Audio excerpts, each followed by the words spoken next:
and it's early. Now we're going to bring up our normal comedian slated for the show. It's one of your judges, ladies and gentlemen. Put your hands together for Fara, Greenbaum. Hey guys, thanks for coming out. The thing about, I don't follow sports, the thing to me about the Mets, the Jets and the Nets is this. First you had the Mets were formed, right? Then the Jets. And then you'd think by the time they got around to naming the Nets, they'd be like, maybe it's not a good idea that they all rhyme. Right? Because they're all underdog teams. But they didn't think of that. Nobody consulted me. But anyway, thanks for coming out. How's everybody doing? Good. How you doing, sir? Good. Don't you hate when people ask you how you're doing? He's like, I know, I do. People ask me all the time, and I'm like, I can't complain. Which is a lie. Because I can totally complain. But complaining can be useful, actually. Complainers are the ones who are responsible for the advancement of civilization. I would have been fantastic in the Stone Age. I totally could have annoyed some guy into discovering fire. It's fucking freezing, and I'm sick of eating mammoth carpaccio. And can we get some light up in this cave? I never know who the father is. Yeah, that's exactly what was going on in those days. But actually today I don't have any complaints. Especially since I haven't gotten any voicemails. I hate getting voicemails. Seriously, I'm changing my greeting. At the sound of the tone, just fucking text me. Right? Every time I get a voicemail is one of three things. It's my mother, Bank of America, or CVS Pharmacy. All of them are automated calls. Hi, it's your mom. For guilt, press 1.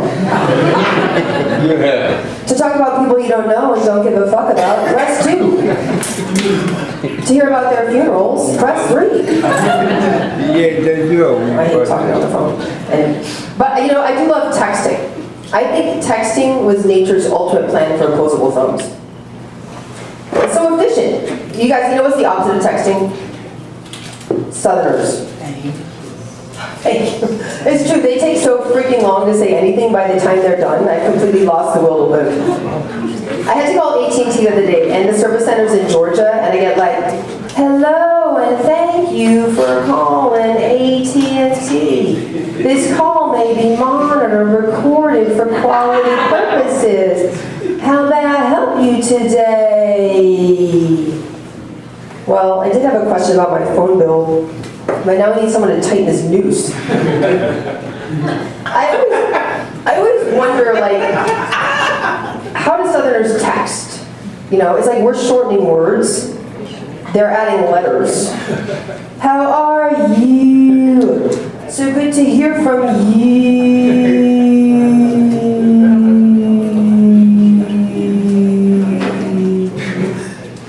That's exactly what they sound like when I push them off a cliff.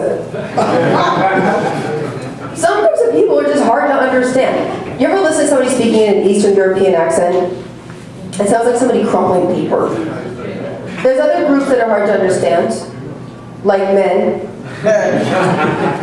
For example, I was dating this guy, and talking to him was like, I was just constantly looking in the refrigerator, and I couldn't remember why. For example, he told me he'd call me tomorrow. And then he didn't call for 3 days. And then he explained, so when I said tomorrow, I didn't mean the day after that day tomorrow. I meant a tomorrow. I was like, I had to break up with him. Because I was so tired of waiting for the release of his Rosetta Stone. Yeah. So, you know, romance. Everybody in New York is too busy for romance. 90% of romance in New York is people walking around looking at each other and thinking, I'd fuck you if I had time. Everybody's in such a rush, like, I fuck you if I had time. What do you guys think about men wearing jewelry? Anybody? Yes, no, maybe? Okay. I don't know. To me, some jewelry is just like a deal breaker. This guy asked me out recently, and I was like, no thanks, your jewelry is a really big turnoff. What jewelry? Your wedding ring. I hate it when married guys hit on me. It's like, it's not my problem that you marry a woman that won't swallow.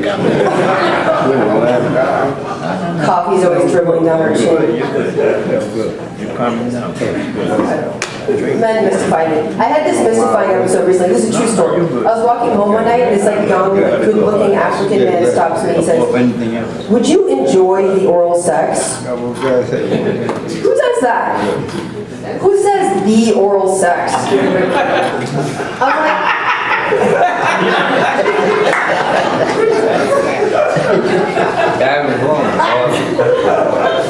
I was like, no, thanks, I'm good.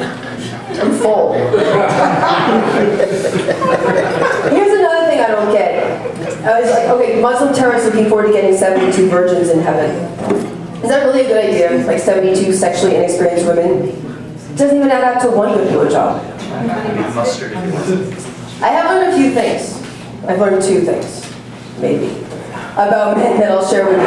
The first is, ladies, you're ever dating some guy and one day he just disappears and you never hear from him again? No one? Oh, come on, this happens to me on like a weekly basis, I don't believe you. You just don't want to look bad in front of your dates, that's fine, I understand. If it's ever happened or does happen, I can explain why. He died. You, sir, actually look like you died 1,000 deaths, am I right? Yeah, I like you, you're honest. He's been honest the whole time. Ladies and gentlemen, I give you Lazarus. Yeah, you know, he died. He died of complications from being a douchewad. It happens, you know.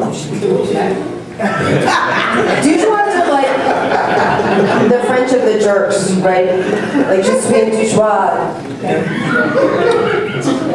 Now, douche, as we know, means shower in French, and also vaginal cleanser, which makes no sense because it's self-cleaning like an oven, is it not? N'est-ce pas? I don't know. I've been taking a poll. What do you guys think? Who's more of a jerk, the douchewad or the dickhead? No, I don't. Dickhead? Yeah, maybe. I don't know. I think there's like even in jerkiness, but the douchewad's probably smoother about it. You know, being French and all. One last thing. I was on the subway yesterday and I saw a suspicious package. I saw this very tiny guy with an abnormally large bulge in his pants. And it looked suspicious. So I had to say something. Because if you see something. So I said, "Do you need help carrying that?" He's like, "No, thanks, I'm good. I'm full." Thank you guys very much. You've been a fantastic audience. All right. Fara Greenbaum, everybody.